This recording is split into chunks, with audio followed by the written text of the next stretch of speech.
May the blessings of the Almighty be upon all of you. My respected members of the Ulama, the distinguished President of the Oslo Union of Muslim League Youth Fronts, who is here, Mr. Shahab Nawaz, our distinguished speakers, Mr. Salih Peris, President's Council, Dr. Ranga Kalansurya, eminent spokesman of the media, if I might use it that way, but today's speech was very current, very useful, very informative. My dear brothers and sisters, I'm not going to take much time. As you can see, there is another item, question and answers. But I'm not going to miss this opportunity of conveying a few thoughts.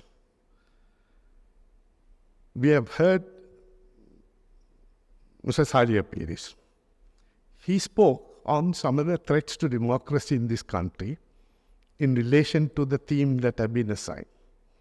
But I must also mention that he is one of those great activists in the legal field who not only, and when he was president of the Bar Council, he led the legal fraternity very effectively, very successfully, admired to this day, but also presently having formed the Lawyers Collective, of which I also happen to be a very insignificant member with the least contribution, I believe, right, doing wonderful work. Having said that, I must also mention Dr. Ranga Kalansurya did touch on many subjects of today relevant to us, and I am sure that was very thought-provoking. A lot of good experience on the current matters, but I just want to make one significant comment. He said that Aragalaya really put a seal, if I might use my language, on divisions within the country, creating divisions through disinformation, through various other means, dividing communities. I think I fully agree that Aragalaya did put an end to that. But this is a problem that this country has been having for over 100 years. I would wish that the dreams that all of us have, that this country must be united, people must be united, there's no need for us to be divided as a nation because external elements will come in and exploit at every turn. And therefore, we need to be alert to prevent that. But I do have reservations. I wish Dr. Kalansurya's thoughts will be fulfilled, and I pray for that. Having said that, I'm going to touch, first and foremost, the founders. The All-Sinod Muslim League Youth, before the youth was formed, All-Sinod Muslim League itself was one of the most significant organizations that the community had. It also is connected to another history, which I will quickly touch and come on to the main subject. In 1924, Dr. T.B. Jaya was elected to the legislature at that time. The point is, he was elected from what was called a communal electorate. A communal electorate meant to elect a minority, and he got elected from that. The rise of this All-Sinod Muslim League and subsequently Muslim League Youth Front arises from those situations to which we, I believe, were compelled to form ourselves into an organization so that we get an MP at least in Parliament. I think Dr. Jane Russell has written a very interesting book which covers over 100 years of communal politics in this country. Whether we could come out of it depends very much on not only present members of Parliament, but also those who are going to take oath tomorrow or day after and who will contribute to ensuring that we defeat any attempt to divide this country or our people. I would like to mention only from the point of view of disinformation, which is must be distinguished from misinformation. Misinformation, as you all are aware, is incorrect information which can come, which is quite normal sometimes in many fields of particularly the media. But disinformation is something else, where false information is marketed intending to mislead the people. The best example in a brief few minutes I can mention is the weapons of mass destruction that US President George Bush Jr. referred to, and based on that disinformation, saying that Iraq was having weapons of mass destruction. This was quickly followed by the Prime Minister of United Kingdom, Great Britain. They are great for, supporting US in whatever the US does, whether it is true or false.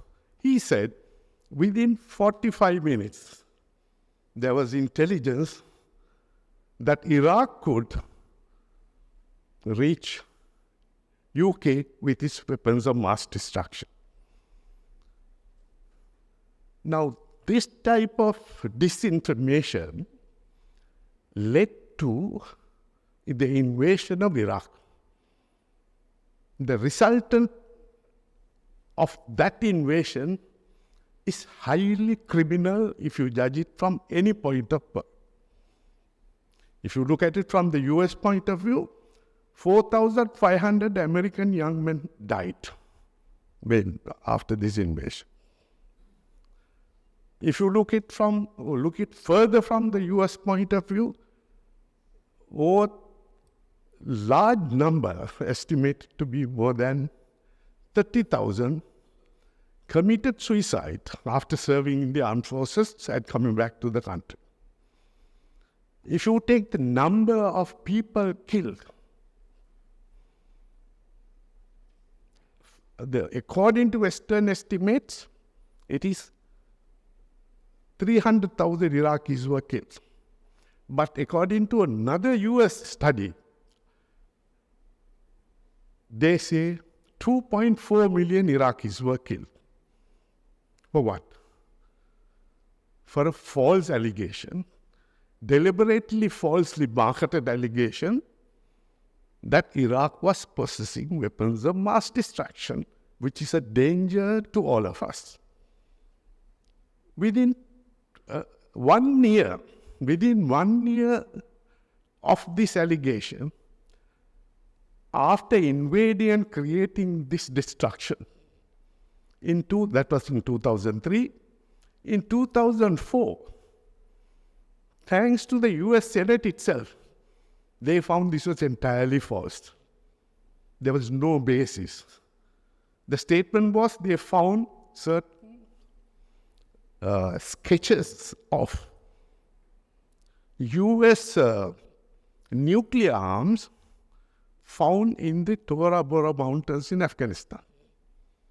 It was found by the US Senate to be entirely false.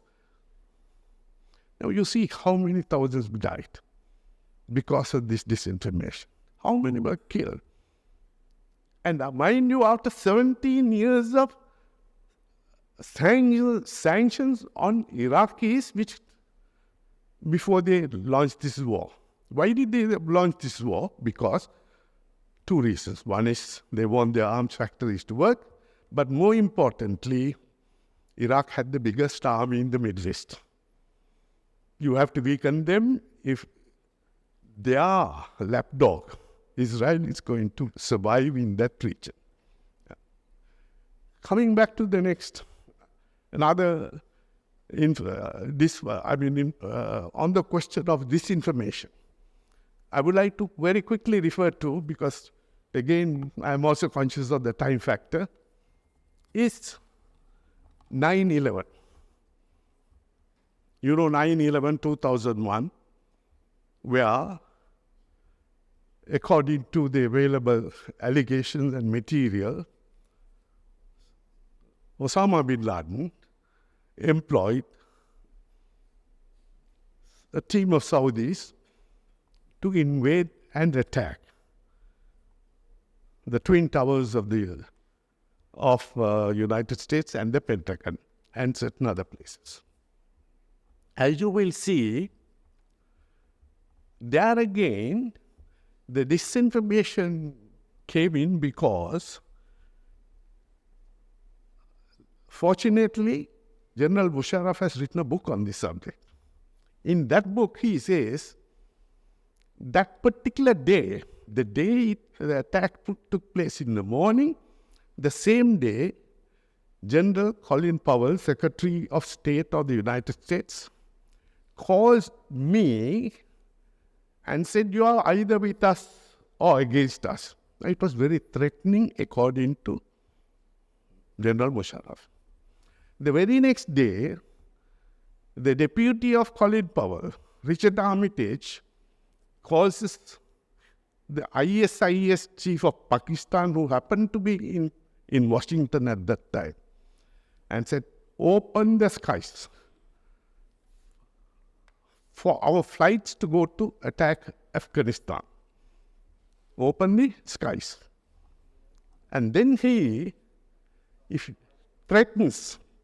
These are words I'm quoting from the book of General Musharraf, "In the Line of Fire." He says, "If you don't, we will bomb you back to Stone Age." Now, the point that I'm making here is, within 24 hours, there was no investigation whatsoever. There was no time for any investigation. How could the US form the opinion that this was done by Osama bin Laden with the support of Afghanistan? There was no evidence. In fact, evidence was there for the contrary as well, challenged by many. Now, in that context, it was a total disinformation based on certain false perceptions definitely created to invade Afghanistan. And you don't need 20 years of war in Afghanistan to get hold of Osama bin Laden. If they had only asked the Israelis, who went to Entebbe airport in 2000, I forget the age, 20 years, about 50 years ago, to rescue 106 Israelis who were hijacked in a flight, taken to Entebbe, and then they successfully rescued 104 of these 106 people. They are very smart. You should at least know when to compliment them also. Surely, if only Bush and Blair had thought, asked them, they would have brought Osama bin Laden overnight. But what happened? They won war. How many people died? You see, more than 4 million refugees, internally displaced over the invasion of Afghanistan.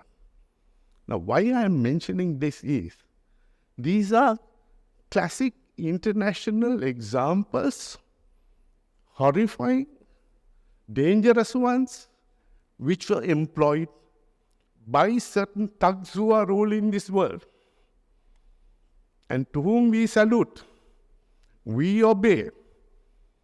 We say, "Yes, sir, yes, sir." We will not challenge them because we have no way of challenging them. You challenge them, you will be destroyed. That's our plight. Now, in this background, I would like to, before concluding, mention that in Sri Lanka too, we have had this unfortunate experience. I would only mention that during the 30-year war, the Muslim community of this country, no one can forget, stood with the majority community against the division of this country. And because of that, the entire Muslim population of the north were driven out. They are yet to be resettled. Now, they were driven out in 1989. We are in now 2024. They are still to be resettled.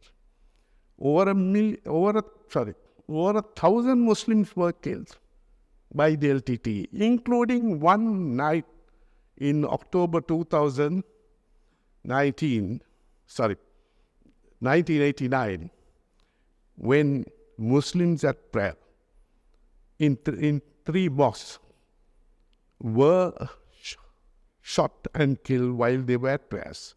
147 people died. 33 Buddhist monks were separately killed. Now the point is this: if you call them LTT, I suppose somebody else can say, like how the National Tawhid Jamaat is the one who did this, 21st April, right? One can argue and say, look, these are people who come from the Christian and Hindu communities. We don't say that. We say it's LTT. LTT is a terrorist organization. We don't bring in the religion because religion has nothing to do with this. But even when it comes to the Muslim who had this 21st April, religion was brought, whereas in my assessment, it was a revenge attack by the Norwegians, sponsored by certain brainwashing that was done on certain Buddhist monks by Norway, sent to Sri Lanka after the fact that Norway realized that we did not support the division of this country. It's a long story. We cannot, so briefly discuss those matters. But in that background, we had to face tremendous tests in this country, though we were the most patriotic community. I am of the view we were more patriotic than even the Sinhalese. I am telling you, that's my view. I'm ready to debate this point on another subject at probably a different occasion. We are more patriotic than the Sinhalese of this country because we had never attempted to overthrow any government by force.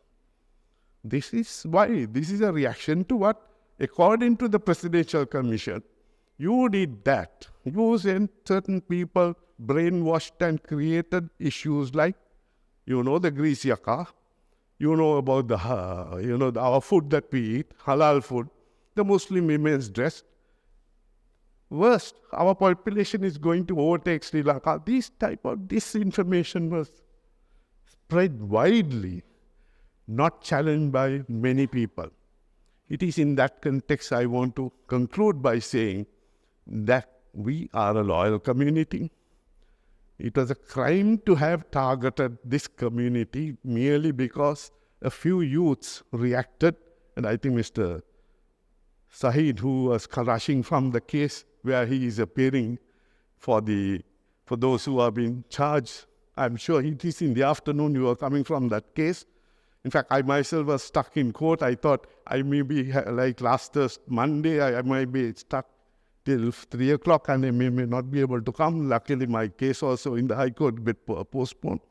But I'm glad that I have this opportunity of speaking to you all. It is very important that we always do not hesitate to tell this country that we are a loyal community. Right from the history, over 1,000 years, historians have written on this, and we are not afraid to live in this country. We will die in this country. Nobody can send us to Maldives to be even buried. Right. Thank you.